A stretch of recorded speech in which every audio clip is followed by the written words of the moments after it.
to the Cradle News Roundup, a weekly space where we will discuss some of the most important developments in West Asia and the world.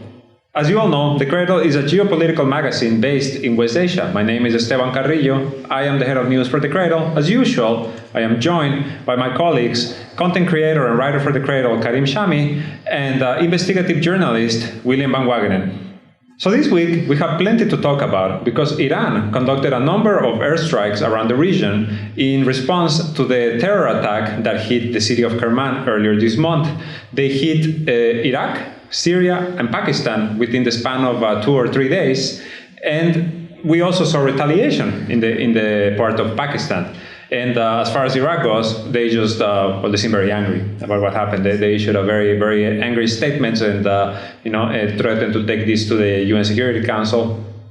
Now, when it comes to this response from Iran, it's, when Iran does this type of attacks, it's not very immediate. The Kerman attack happened in January 3rd. The response came 2 weeks later. Now, in Syria, they hit alleged bases of the Turkmenistan Islamic Party, which is where they say, the Iranians, that the ISIS fighters get trained and then they get transported by the US to Afghanistan, because the attack in Kerman was taken responsibility by ISIS-K in Afghanistan.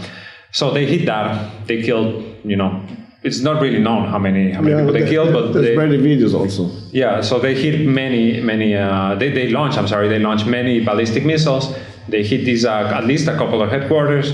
Nobody knows exactly how many dead. Then they hit Erbil in the Iraqi Kurdistan region. They hit a villa owned by a very powerful oil tycoon there. They killed him. They reportedly killed his 1-year-old daughter. And according to some reports, they killed at least 4 Israeli operatives because Iran says this was a Mossad headquarters. This is where the Kerman attack was supposedly masterminded. And then, a day later, they hit the Balochistan province of Pakistan, also hitting the separatist group that was responsible for a different terror attack earlier in December against a police station. Now, Pakistan retaliated the day after, and this was one of the quickest diplomatic rows we have seen, because Pakistan recalled the ambassador. They blocked the Iranian ambassador from returning from Tehran to Islamabad. It was very, very heavy for about 12 hours. But then everything quelled, the tensions dropped, especially after Pakistan launched their own attack. And now is, almost like, let's just move forward. Yeah. Let's try not to escalate this. So, we've been talking a lot over the past several weeks about how the war in Gaza is spreading, is becoming larger and larger. So, is what Iran doing just more escalation, or is this just a necessary step to prevent further terror attacks in their territory? Well, it does seem like they're just trying to establish additional deterrence or respond to the Israeli attacks, because even though Iran is carrying out attacks in these different countries, Pakistan, Syria, Iraq, obviously the connection between all of those is that U.S. and Israeli intelligence are active in supporting the groups that Iran has been targeting. So I think Iran is not willing to take the escalatory step yet to just go ahead and target either U.S. ships or Israel itself, but they're hitting everything like just below that. So that's very interesting. Sorry to cut in, Will, because the attack in Idlib, it was the longest range attack that Iran has conducted with ballistic missiles, and it was almost like a message, or projectiles can reach to the northwest of Syria. They can easily reach Tel Aviv or some other place in Israel. Yeah, so that could be a warning. But for example, in Idlib, the Al-Qaeda groups that are active there have been active, since the 2011 war in Syria, and the U.S. and Israeli and Saudi intelligence were supporting Al-Qaeda groups throughout Syria at that time, and they still, an Al-Qaeda offshoot still controls Idlib. And so the U.S. and Israel are able to leverage those groups to attack Iran, as we saw with the Kerman bombings. And then also, it's long been known that the Mossad is active in the Kurdistan region of Iraq. And so, again, the Iraqis and the Kurds deny this, but the Iranians claim that the base, or that the home of the Kurdish businessman was actually a Mossad base. Of course, we don't know if that's true or not, but the Mossad has been very active in Kurdistan for decades. But and then also this group in Pakistan, Jaish al-Adl, this used to be called Jundallah, and that's a group that has been known to have support from the US and Israel in recent years. So I think Iran is saying, look, the Israelis are targeting our people, our top commanders, so we need to respond to that. And again, they're not taking that final step of saying, hey, we're going to hit Israel or the US directly, but we're going to hit, that just the level right below that, which are these proxy groups that the US and Israel have in Iraq, in Syria, and in Pakistan. So that seems to be the strategy. Yeah, and the group in Pakistan is it's something worth noting is that when Pakistan retaliated with their own attack, they didn't really name what group they hit, but it was almost implied that they were militants from the same group, because this armed group is is separatist from both Iran and Pakistan. They're not wanted in either country. And then to your other point, Will, about the Mossad base, there's precedent about these attacks, these Iranian attacks in Erbil, because in March of 2022, the IRGC launched a very similar strike on another villa owned by another oil tycoon in Erbil, whose company is involved, according to an investigation by the Cradle. His company is involved in the transfer, in the smuggling of Syrian oil from northeast Syria into the Iraqi Kurdistan region. They are known to handle that from the U.S. bases there. So there's that. In March 2022, when they hit this base, it was also a villa. Then the pictures after, it was like the structure was holding fine. It's different now. The attack that happened last week is different because that was razed to the ground. But then Iranian news agencies were saying this was built in a very similar fashion. It was like several layers of concrete. This is not how you build a house. This is how you build a headquarters for an intelligence agency. And especially we saw that the missile strike was huge and unexpected. Even we got shocked. I think Iran retaliated in this way to first flex muscles, and second because there's a huge internal demand for a response, because Iran has been attacked many times through the years, and even after when they targeted the Mossad base in Erbil, as you mentioned. So there were attacks on their scientists in Kerman, and on their interests in Syria and Iraq and across the region. So that's why I think they used this technique, which is ballistic missiles, because we know they have allies. If they want to assassinate somebody, they can assassinate somebody, but they don't want to play maybe the game of Mossad. Yeah. They are doing what they think is good for Iran, which is ballistic missiles. And also there's a big demand from their allies and enemies, because to be honest, the Iranian officials, they talk too much. They say, we're gonna target, and everybody is waiting. Okay, you are preparing for targeting these people, where's the action? But now, at once, they targeted 3 countries, and maybe they made the ally and the enemy satisfied. Okay, Iran is capable. Because especially that we can see that, for instance, countries in the Gulf, especially Saudi Arabia, they are happy, or they feel safe because they think they are allies with the US and with Pakistan. The Saudi-Pakistani relations are very good. And now Iran showed that in this strike, as I see, it showed that I am the upper hand in the whole region. Because they target Pakistan, which is the only nuclear power in the region. Well, besides Israel. Besides Israel, yeah. But I think Pakistan, as capability, is more capable, although it's unstable inside. Yeah, actually, that's another point that I want to bring up that makes this whole situation interesting, is that the Pakistani government currently sitting in power, it came to power due to a US-sponsored legislative coup that was launched against former Prime Minister Imran Khan. When it happened, when the attack happened, a lot of commentators, even to I think yesterday on Sunday, they were still talking about like, oh my God, this is Pakistan and Iran are going to go to war. Like a lot of trying to inflame tensions between the two. But it seems that the neighbors, they were very quick to just quell that, put out that fire. What happened afterwards shows that both countries, or at least both intelligence in this country, knew what's coming. I think they sat together and said, look, first 2 days we'll cut relation and then we'll come back. You target these groups and I will target these groups. Because I think it was the fastest return for diplomacy in history. I can't recall two countries that they bombed each other and after 2 days, okay, we're friends again. Yeah, it was quick. And the foreign ministers met together of Pakistan and Iran met together at the World Economic Forum in Davos in Switzerland, just like hours before the attacks took place.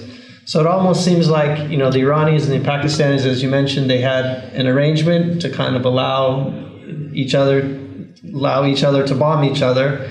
And it's kind of an indication that, again, this group, Jaish al-Adl, that was active in Pakistan and has been doing these cross-border attacks against Iran for years now. The Pakistani government is always under pressure from the U.S., right? And so they probably had to allow those groups to be there. They didn't really have a choice in it. But then finally the opportunity came where Iran says, hey, we're going to go ahead and bomb these groups. And they're like, okay, we have to let the Americans, do what they're doing. But if you want to come in and bomb them, great. We'll act like we're angry for a day or two. And maybe they did a bombing inside Iran just to kind of show that, avoid the embarrassment of having Iran violate their sovereignty.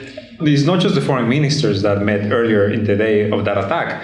The two navies, the Pakistani Navy and the Iranian Navy, were conducting military drills in the Strait of Hormuz. So, the two navies are conducting drills, the foreign ministers are meeting, and then just hours later, Iran hits Pakistan, and then just hours later, Pakistan hit Iran.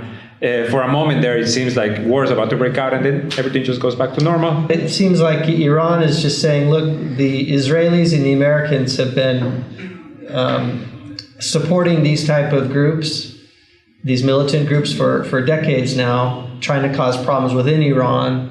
And now Iran is finally saying, look, this is the end, we're going to go after these people. So it's maybe worth mentioning that, again, the group Jaish al-Adl used to be called Jundullah. And there was reporting from ABC News back in 2007 that talked about how the U.S. was, quote, secretly encouraging and advising Jundullah in order, again, to create problems for Iran.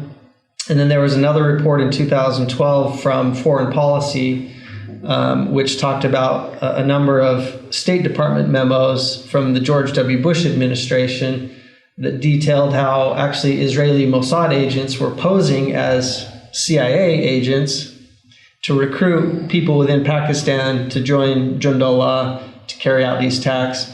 So again, that's always important just to keep in mind. These militant groups, they're always viewed in the Western media as being just independent, local, homegrown groups that want separatism, or they have these ethnic grievances or whatever, but there's always Western intelligence agency money behind them. And so again, I think that's Iran is finally saying, look, we're putting our foot down. We know that the US and Israel are active in Syria, in Iraq, and in Pakistan. And now that, things are escalating, that's what they're trying to put a stop to.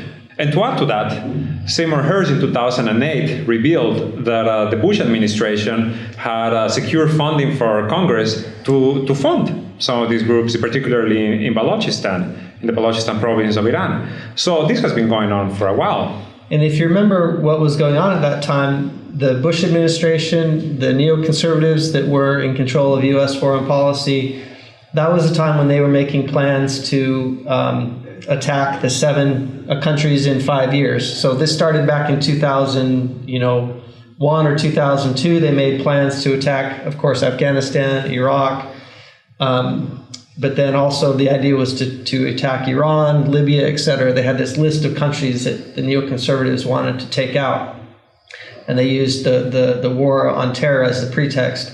So that was the time, 2005, 2006, 2007, 2008, that the U.S. was supporting al-Qaeda groups, getting them ready to be unleashed on Syria, which finally happened in 2011 to provoke the war there, which was couched as first a peaceful protest movement and then as a civil war.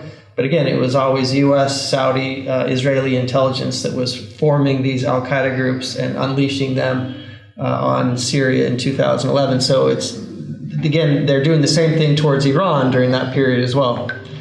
And you see that in the Green Revolution in 2009, where there were also supposedly peaceful protests that the CIA and the foreign intelligence agencies were involved in as well. So yeah, the context has been the same, that the Mossad, the CIA, trying to destabilize these regions, and Iran is just hitting back.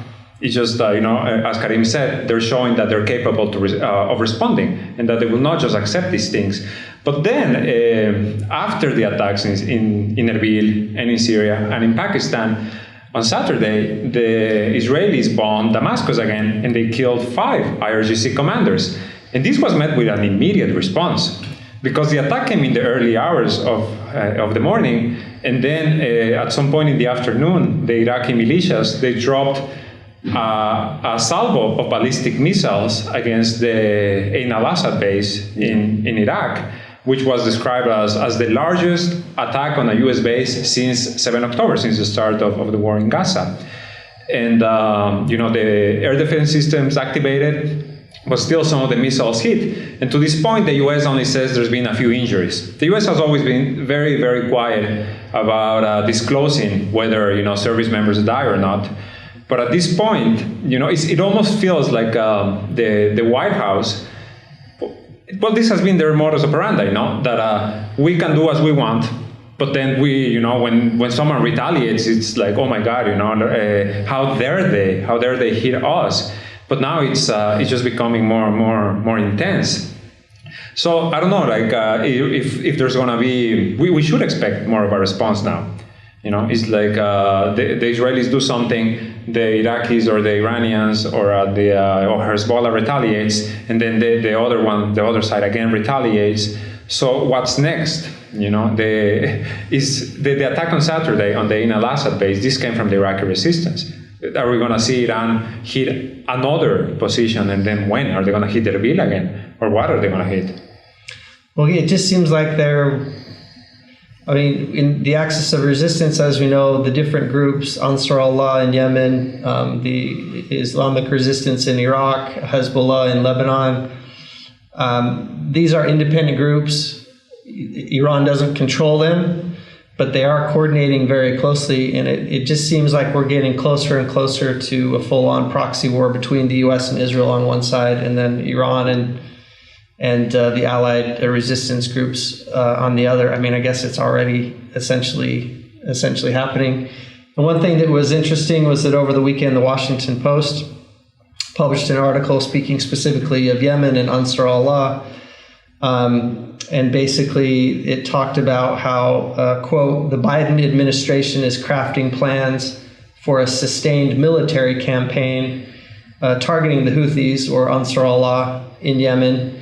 And that was almost like a kind of a quiet declaration of war, saying, the U.S. official speaking to Washington Post also said, we don't know, this is open-ended, we don't know if it would, we don't want a long war, we don't think this will last years, but, there's no end in sight, essentially. So it's kind of like a quiet declaration of war. Yeah, and this same Washington Post article, they highlight that as of last week, the Iraqi militias had carried out 140 attacks on U.S. troops since 7 October. And this is all born out of the atrocities being committed in Gaza, because the attacks on the U.S. troops, they didn't start on October 7th. They started like a week or 2 weeks later. It was right after the attack on was it Shifa Hospital or the hospital in Gaza City? Yeah, only Hezbollah entered the war in the same day or the on October 8th. Yes, but the Iraqis and the Yemenis, they didn't. It was after the Israelis started bombing these hospitals and committing these atrocities that they entered, and they said, and they maintain to this day that these attacks will continue until the massacres in Gaza stop and until humanitarian aid enters.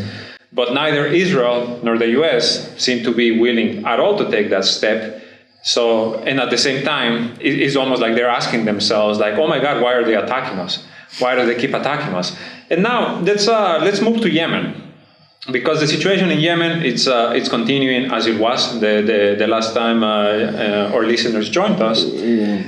What has changed is that Joe Biden has decided to designate Ansar Allah as a terrorist organization, and this is a particular interest because when Joe Biden came to power, one of his first actions was to remove the terrorist designation from Ansar Allah because of how much it affects the crisis in Yemen. You know, at the time, Antony Blinken said that the decision to remove Ansar Allah from the terror designation was a recognition of the dire humanitarian situation in Yemen.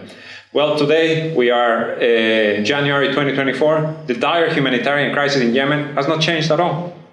It hasn't improved. It's essentially the people of Yemen are suffering almost as much as they were 3 years ago. The only difference is that at this point there's been a sustained ceasefire with Saudi forces. Now, fighting hasn't stopped completely. There's still clashes. Just over the weekend, there were clashes in the border, but there's been a path to peace. And now that seems to be the White House seems to be trying to just dynamite that, trying to get it over with. So, what does this designation mean? It means that humanitarian organizations or NGOs will no longer be able to coordinate with Ansar Allah. And I see the action of the US currently is so evil that they are willing to start a war with a new country rather than pressuring Israel to stop the war or at least to open a humanitarian corridor. And that's all what it takes. Israel stop or at least allow some food and medicine to enter Gaza, okay? And we can talk with Ansar Allah or the Iraqis, no, we are allowing this to stop the attacks, but no. The path that the US shows is that we are gonna go all in the region against the Yemenis, against Ansar Allah, which is a poor country, and they are devastated since 9 years, rather than asking their ally, just open a crossing. For me, this is pure evil. That's beyond my thoughts, yeah. And regarding designating them as a terrorist organization, I don't think this will add or subtract anything from the current situation, because previously, when Biden came, he removed the Ansar Allah as a designated terrorist organization, but still nothing changed. It's like only a term that they use, because, for instance, currently and previously, still, if you want to enter anything to Yemen, to import, for instance, oil or gas, the country can't enter anything. So according to the truce that they signed, for instance, if you want to import oil to Yemen, you can't enter it in the name of Ansar Allah. You have to be an individual businessman, and you have to go and buy the oil from the UAE and put the money in either UAE or Saudi banks, and then they will allow you to ship this oil or gas and import it to your country. So I know the US is the one who's controlling this region, especially in the Gulf countries, but what the suffering of the Yemenis come from Saudi Arabia and from Yemen previously and before 7 October, not from the US, because Saudi Arabia don't allow any ship to enter Yemen unless they check it up, and then the UN have to check it up. And sometimes these ships, if you're shipping from Dubai to Yemen, it takes like 1 week.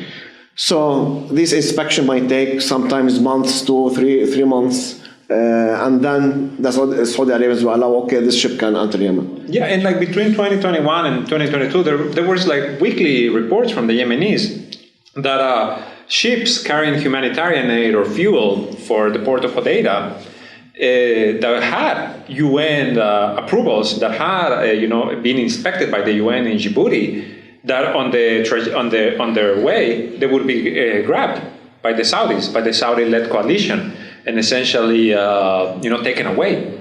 And then it would be months before the ships would be released. So it's just another way to exert pressure on these rebels, on these.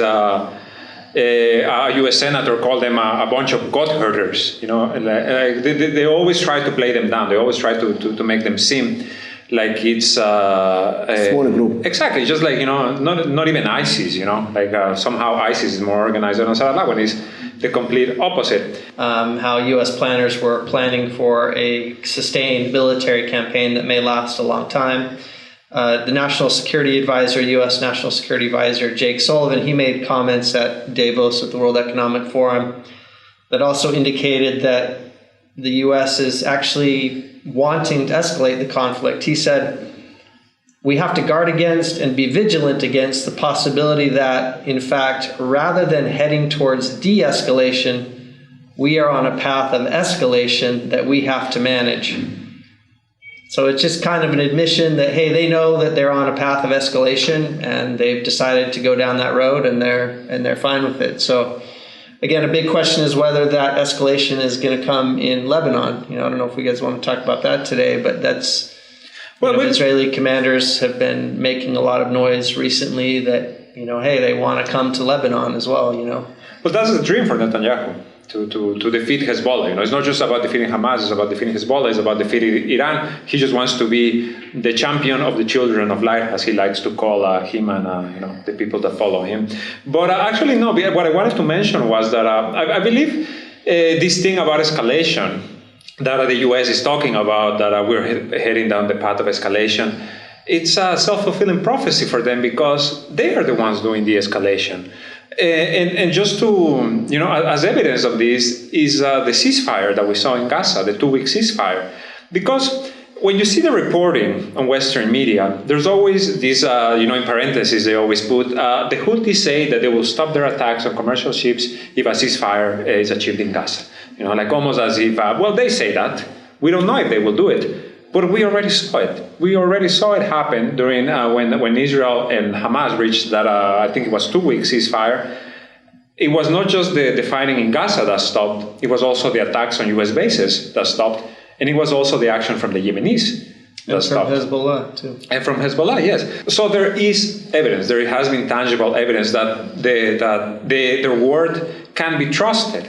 Because what the resistance axis is been demanding is just for a stop to the murder of civilians in Gaza. And this is not something that the US or Israel are willing to compromise. Like Karim said, this is the personification of evil.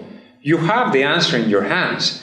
Just open a humanitarian corridor, just stop killing civilians, and then you can, find a way forward from there. But there doesn't seem to be any political will for this, even with elections looming in the US.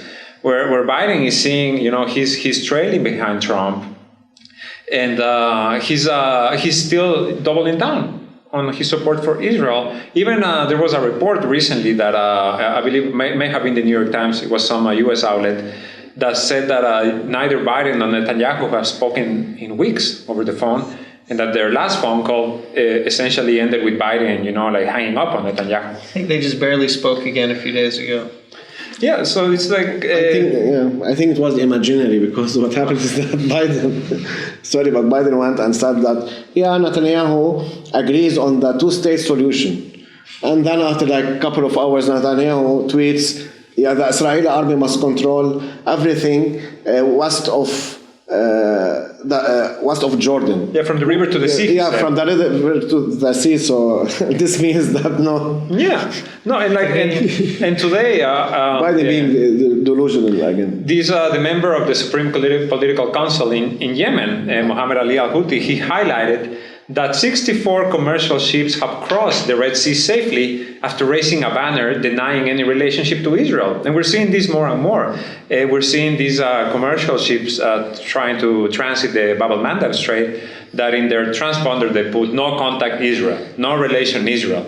They are very clear in saying we have nothing to do with Israel, and the Yemenis, they're not attacking them. They're not launching and the even I attacks. want to add something of what you said, that if the ship is passing through the Red Sea, the Yemenis don't attack it, even if it's going to Israel. They first they launch warning attacks, and then if the ship didn't contact them or didn't turn back, they attack it. It's not like, okay, now we're gonna attack this ship and they attack it. Like indiscriminate, you mean? It's not indiscriminate. It's, They always say that we attacked this ship because we fired warning shells and it didn't cooperate. That's why we attacked this ship. So.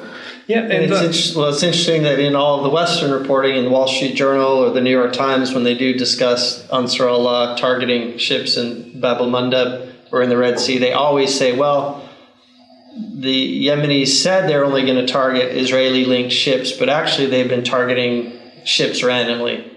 They always say that. It's not true, but they always say that because that provides a justification for the U.S. to go in and bomb Yemen, take military action, escalate the problem.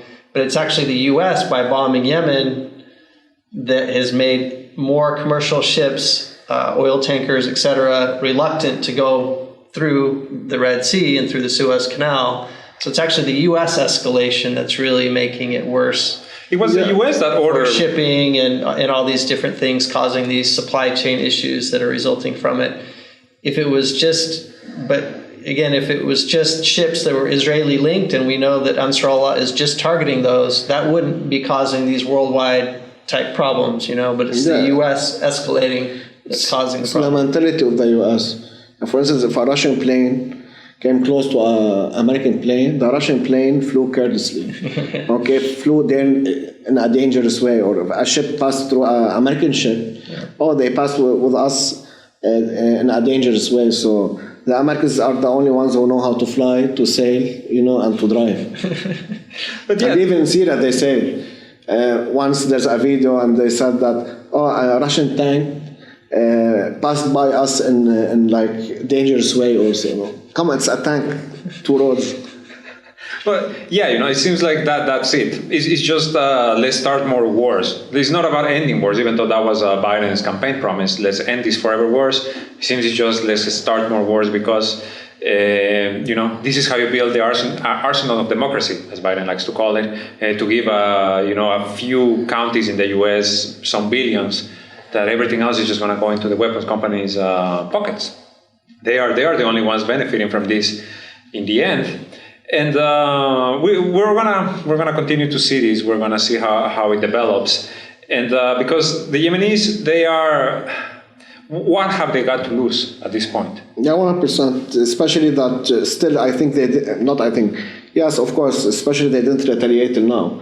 And usually we know that the most expensive part of any army, not only the American army or the US army, is the Navy. So this is important to highlight too, because what the Yemenis are doing, they're doing it without a Navy. Yeah, without a Navy, it's very important that they have this strait, which is only 28 kilometers wide, and they have ballistic missiles, and they are prepared because they are part of the Axis of Resistance, and we know that Hezbollah in 2006, which is their stronghold is southern Lebanon, which is a small country, and after 1 month or so, Israel couldn't stop them firing missiles, and now we see that during the current war between, the current aggression on Gaza, we know that Gaza is 365 square kilometers. Until now, they are still firing into Israel. So, of course, the Yemenis are prepared, and I don't think even the US can stop them from firing missiles because, first, the geography is huge compared to Lebanon and to Syria, and they have the manpower. They have like 30 million people there. It's not like in Lebanon we are 6 million, or in Gaza they are 2 million surrounded in a big jail. So it will be very difficult for the US. And as Abdul Malik Badruddin al-Houthi said in his recent speech last week, we said we are going to target Israeli ships. Now we are going because the UK and US attacked them. He said we previously said that we are going to attack Israeli ships. Now we are going to attack Israeli, US, and UK ships. Yeah, and they designated the three countries as terrorist groups, the Yemeni parliament. They're going completely, they're standing by their word. Essentially, first confirmed U.S. deaths. 2 U.S. Navy SEALs have been declared dead. They went missing in the Red Sea a few days ago, apparently trying to board a ship that was, according to CENTCOM, carrying Iranian weapons for the Houthis, for Ansar Allah. And to your point, Karim, actually, about how different the fight would be against, first, the Israelis, they're fighting against Hamas. Now they want to fight against Hezbollah, and now the U.S. is trying to fight against Ansar Allah. How each of these is different. According to U.S. intelligence agencies, since October 7th, and given everything that the Israelis have thrown at Gaza, Hamas has only lost about 20 to 30% of their fighters.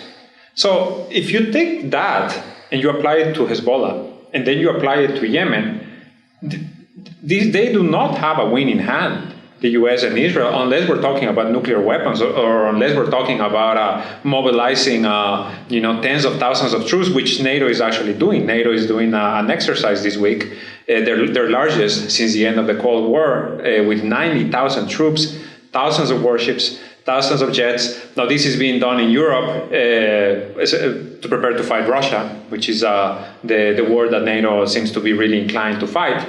But at the same time, they are just continuing to throw fuel on the fire here in the region. And as I said before, there's no political will to find a diplomatic exit. Well, I should say that even though the U.S. and the Israelis don't have a way to win militarily, probably in any of these countries, what they can do and what they seem to be successful at doing in Gaza so far is just making Gaza uninhabitable. I mean, we all know they've been destroying hospitals very systematically. They've been destroying universities. They've been destroying schools. Many people in Gaza are on the brink of starvation. Most people's day-to-day life in Gaza, of course, they're worried about the bombing. So many people are being killed. But the average father, for example, in Gaza, he's spending most of his time going out and just searching for food.